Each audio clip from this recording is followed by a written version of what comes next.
Hello everyone and welcome back to Mind Twist Books channel. Today we are going to check how to write a villain character, the disordered mind method. So stay put and let's get on with it. Most writers build villains from the outside in.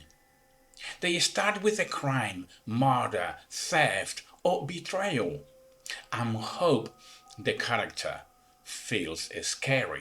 But in psychological thrillers, readers are not haunted by what a villain does. They are haunted by how a villain thinks. The villains who stayed with us are not monsters. They are people with a disordered mind. They possess a logic that is perfectly coherent to them, but terrifying to everyone else.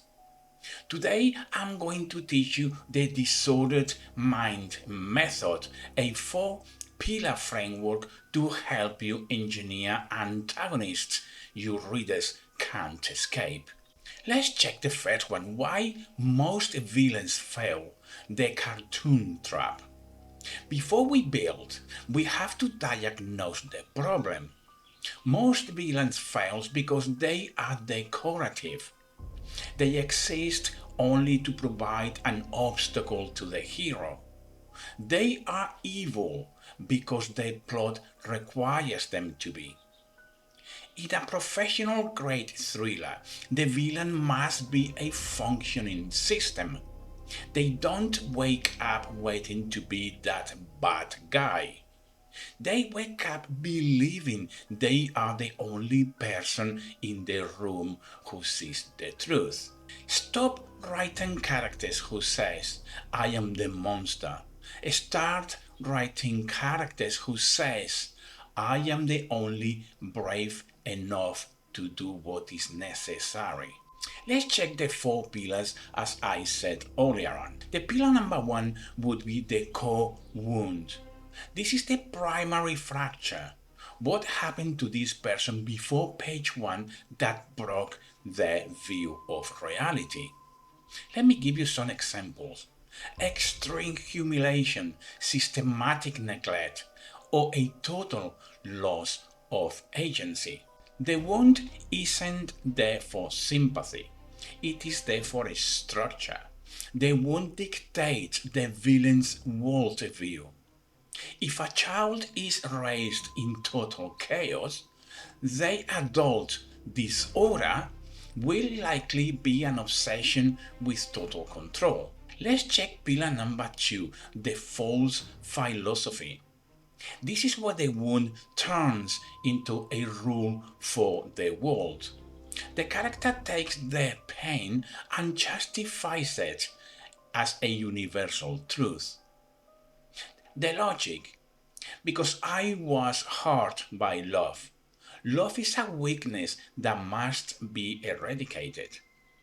The result, your villain now has an operating system. They are not being mean, they are being logical. Let's check pillar number 3, the social mask. In a psychological thriller, the monster must wear a suit. The mask is the version of themselves they present to the world to remain undetected. The traits.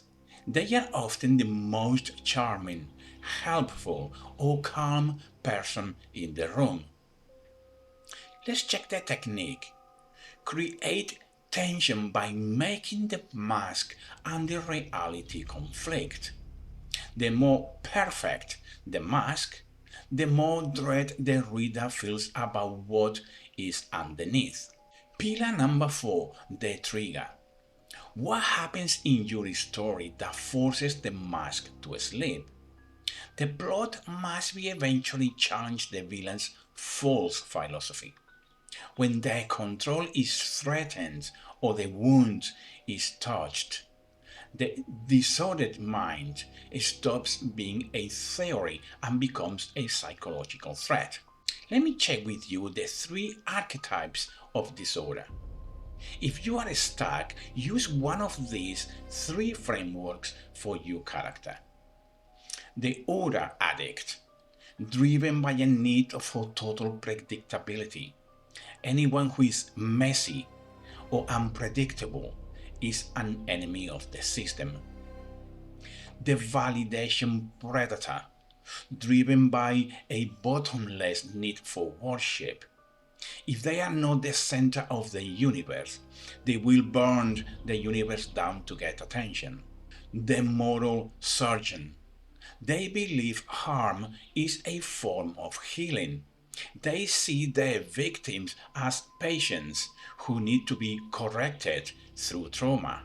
Let me show you the cognitive dissonance technique. How do you make a reader truly uneasy? Contradiction. A villain who is 100% cruel is easy to dismiss. A villain who is cruel to people but genuinely loves the daughter or rescues a stray dog is a nightmare. This creates cognitive dissonance. The reader wants to hate them, but the character's humanity keeps pulling them back in.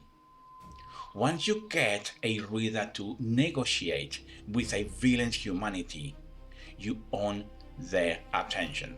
Let's check the summary of what we have been talking today. The most frightening people in the world are not chaotic. They are coherent. They know exactly why they are doing what they are doing. So if you want to practice, check this short assignment. Look at your current antagonist. Strip away their crimes. What was the wound that broke them? What is the philosophy that makes them feel like the hero? Write those two things down before you draft the next chapter. That is how you move from writing bad guys to engineering a disordered mind. So if you want to master architecture of thrillers, please like, comment, and subscribe, and I will see you on the next weekly upload, guys. Until then, take care.